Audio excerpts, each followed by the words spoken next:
കഴിഞ്ഞ ദിവസം ഒരു പേഷ്യൻറ്റ് വിളിച്ചിട്ട് പറഞ്ഞു, ഡോക്ടർ മോൻ അലർജീൻ്റെ പ്രശ്നം ഉണ്ടാകുമ്പോൾ സ്കൂളിൽ നിന്നൊക്കെ ഇത് ഉണ്ടാകുമ്പോൾ തുമ്മലും മൂക്കൊലിപ്പോ അല്ലെങ്കിൽ ചുമയൊക്കെ കണ്ടിട്ട് പിള്ളേർ അവരെ കളിക്കാൻ കൂട്ടുന്നില്ല അല്ലെങ്കിൽ ഒപ്പം ഇരിക്കുന്നില്ല എന്നുള്ളൊരു കംപ്ലയിൻ്റ് ഉണ്ടെന്ന്.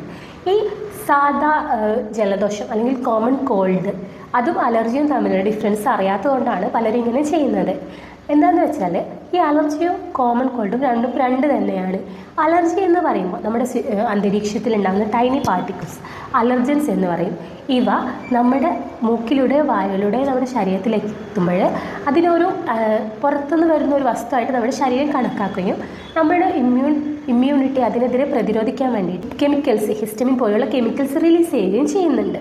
സോ അതിനാൽ നമ്മുടെ മൂക്കിലുള്ളയോ നമ്മുടെ തൊണ്ടയിലുള്ളതൊക്കെ മ്യൂക്കസ് മെമ്പറൈൻ ഇൻഫ്ലെയിം ആവുകയും മ്യൂക്കസ് റിലീസ് നടക്കുകയും ചെയ്യുന്നുണ്ട്. അങ്ങനെയാണ് അലർജിക് റിയാക്ഷൻസ് ഉണ്ടാകുന്നത്. എന്നാൽ കോമൺ കോൾഡ് എന്താ, ഒരു വൈറൽ ഇൻഫെക്ഷനാണ്. അത് നമ്മുടെ ടച്ചിങ്ങിലൂടെയും അല്ലെങ്കിൽ അന്തരീക്ഷത്തിലൂടെയും തുമ്മും അന്തരീക്ഷത്തിലൂടെ ഡ്രോപ്ലെറ്റ് ആയിട്ടും അല്ലെങ്കിൽ അവർ യൂസ് ചെയ്ത കർച്ചീഫ് ടച്ച് ചെയ്താലൊക്കെ ഒരാളിൽ നിന്ന് മറ്റൊരാളിലിട്ട് പകരും. പക്ഷേ അലർജി എന്ന് പറയുന്നത് നമുക്ക് അറിയാം, ഇത് തമ്മിൽ നല്ല രീതിയിൽ ഡിഫറൻസ് ഉണ്ട്. ഈ ഡിഫറൻസ് ഞാനൊരു ചാർട്ട് രൂപത്തിൽ ഈ വീഡിയോയിൽ താഴെ കൊടുക്കാം.